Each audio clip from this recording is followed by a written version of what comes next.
स्वागत है आप सभी का द बोर्ड कोचिंग में। जैसा कि आप सभी जानते थे कि हमने अंतिम प्रहार बैच चालू किया था, जिसमें 45 डेज फ्री कोर्स जो है वो यूट्यूब पे मैं प्रोवाइड करा रहा था। क्लास 10th साइंस का बोर्ड एग्जाम 2025 जो देने वाले हैं क्लास 10th साइंस के विद्यार्थी, उनके लिए मैंने अंतिम प्रहार बैच स्टार्ट किया था, जिसमें आज डे 2 है ना। डे 1 की अगर आपने वीडियो नहीं देखी है तो आप जाके इस वीडियो के नीचे डिस्क्रिप्शन में लिंक मिलेगा, आप देख लीजिएगा, है ना।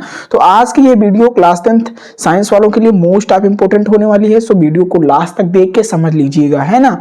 इसमें चैप्टर 1 के जो रासायनिक अपक्रिया एवं समीकरण हैं उसमें मैं मोस्ट ऑफ इंपोर्टेंट टॉपिक बता रहा था, है ना, जिसमें हमने सीखा था कि रासायनिक अपक्रिया क्या है, उनके जो महत्वपूर्ण प्रकार थे उसको हमने देख लिया था, है ना। और जो दूसरा मोस्ट ऑफ इंपोर्टेंट टॉपिक था वो था ऊष्माक्षेपी और ऊष्माशोषी जो अभिक्रियाएं थी उसको भी हमने देख लिया था। आज के जो मोस्ट ऑफ इंपोर्टेंट टॉपिक है उनमें जो पहला आपका टॉपिक है वो है उपचयन अपक्रिया। उपचयन अपक्रिया क्या है इसको हम आइए देखते हैं। किसी पदार्थ से ऑक्सीजन का योग, है ना। अपचयन अपक्रिया की परिभाषा आप क्या लिखेंगे? किसी पदार्थ से ऑक्सीजन का योग अथवा हाइड्रोजन का निष्कर्षण अपचयन ऑक्सीकरण कहलाता है ना। उपचयन ऑक्सीकरण कहलाता है। तो उपचयन अपक्रिया की परिभाषा आप क्या लिखेंगे? किसी पदार्थ से ऑक्सीजन का योग अथवा हाइड्रोजन का निष्कर्षण उपचयन या ऑक्सीकरण कहलाता है। तो ये हो गया उपचयन अपक्रिया की डिफिनेशन कि आप क्या परिभाषा में लिखेंगे। आई होप आपको समझ में आया होगा। इसमें क्या होता है, देखो उपचयन की अगर बात की जाए, तो उपचयन में क्या होता है भाई, किसी पदार्थ में क्या होगा, ऑक्सीजन का योग होगा। जो O2 है, जो ऑक्सीजन है जो उसका क्या होता है, योग होता है, मींस वो जुड़ता है, प्लस होता है। और क्या होता है, हाइड्रोजन जो H2 है वो निकलता है, कह सकते हो निष्कासित होता है, बाहर कर दिया जाता है ना। ऐसे लिख सकते हो आप, बाहर कर दिया जाता है ना। इस तरीके से आप लिख सकते हो निष्कर्षण जो होता है ना। तो अगर इसके एग्जांपल की बात की जाए तो उदाहरण में आप क्या लिखेंगे? देखो उदाहरण है 4Na सोडियम है जो ऑक्सीजन के साथ मिलकर क्या सोडियम ऑक्साइड बना रहा है। आप यहाँ पे देख सकते हैं जो Na है, 4Na है, ये क्या कर रहा है, ऑक्सीजन O2 के साथ में क्या बना रहा है, 2NaO बना रहा है ना। 2 भी यहाँ पे लिखा है। तो ये क्या हो गया, सोडियम ऑक्साइड, है ना।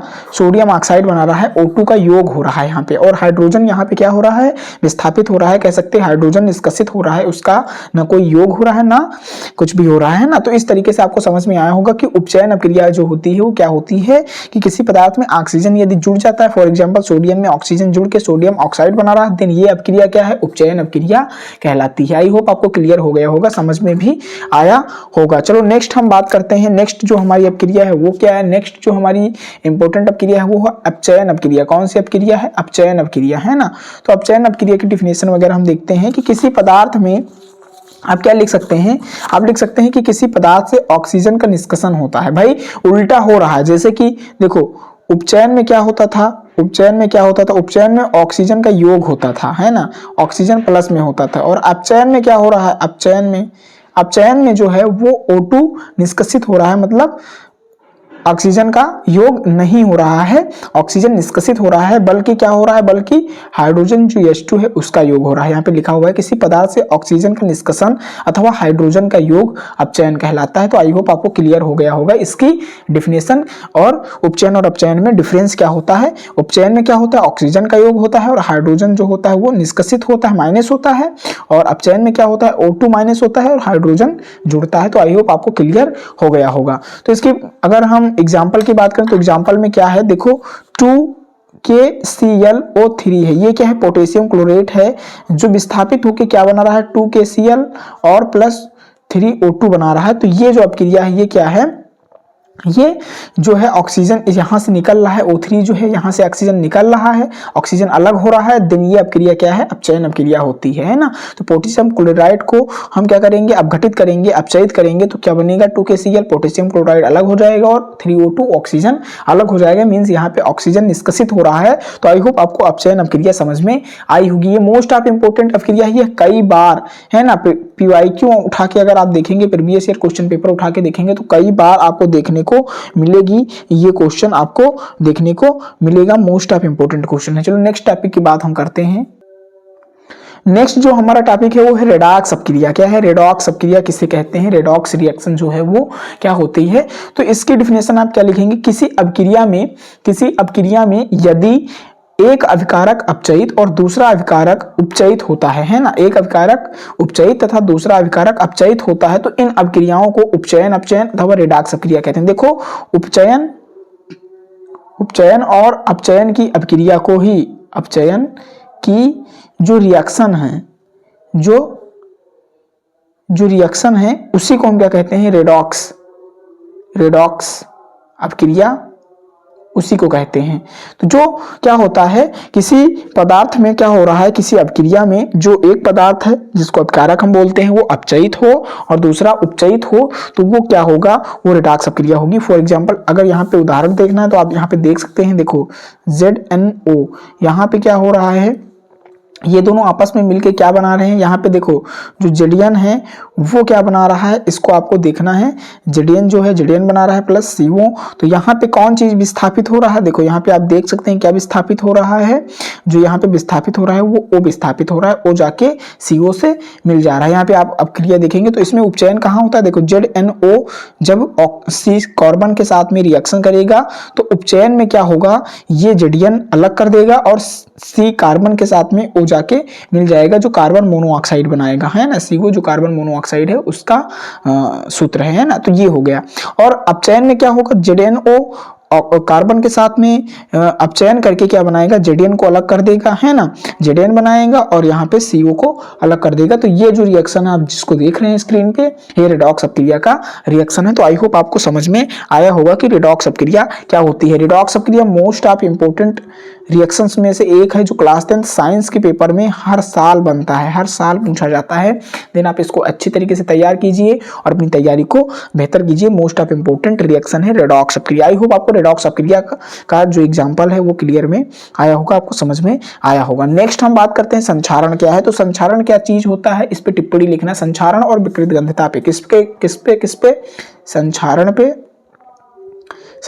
पे और विकृत गंधिता पे, है ना। विकृत गंधिता पे टिप्पणी लिखने को आएगा, क्या? टिप्पणी, है ना। तो ये मोस्ट ऑफ इंपोर्टेंट है। देखो, वह अपक्रिया जिसमें धातु वायु की ऑक्सीजन, नमी या अन्य रसायनों से धीमी अपक्रिया द्वारा क्या करते हैं, धीरे धीरे नष्ट हो जाते हैं। फॉर एग्जांपल आपने, अगर एग्जांपल की बात करूं तो आपने लोहा देखा है। तो लोहे में क्या होता है, लोहे को यदि आप खुला छोड़ दो, खुला, तो खुला में क्या होता है, एयर होता है ना, वायु होती है, हवा होता है, उसमें ऑक्सीजन गैस होता है या नमी होती है ना, या पानी में भिगो दो तो क्या होगा, इनके साथ में जो लोहा है वो रिएक्शन करके जंग बना देता है और जंग क्या करता है, धीरे धीरे लोहे को नष्ट कर देता है ना। तो ये किसका एग्जांपल है, संक्षारण का एग्जांपल है ये, जो लोहे पे जंग लगना है ना। तो वह अपक्रिया जिसमें धातु वायु की ऑक्सीजन या अन्य रसायनों से धीमी धीमी अपक्रिया द्वारा धीरे धीरे नष्ट हो जाती है, तो ये संक्षारण कहलाती है। और इसका एग्जाम्पल जो है लोहे पर जंग लगना। दूसरा है चांदी पर काली परत का जमना। अब हम बात करते हैं विकृत गंधिता। विकृत गंधिता क्या होती है, तेल व वसायुक्त खाद्य पदार्थों को लंबे समय तक रखने पर उनके स्वाद व गंध का बदल जाना विकृत गंधिता कहलाता है। विकृत गंधिता क्या है, तेल व वसायुक्त खाद्य पदार्थों को लंबे समय तक यदि हम रखते हैं तो उनके स्वाद व गंध का बदल जाना ही विकृत गंधिता कहलाता है। तो आई होप आपको समझ में आया होगा कि विकृत गंधिता जो होता है वो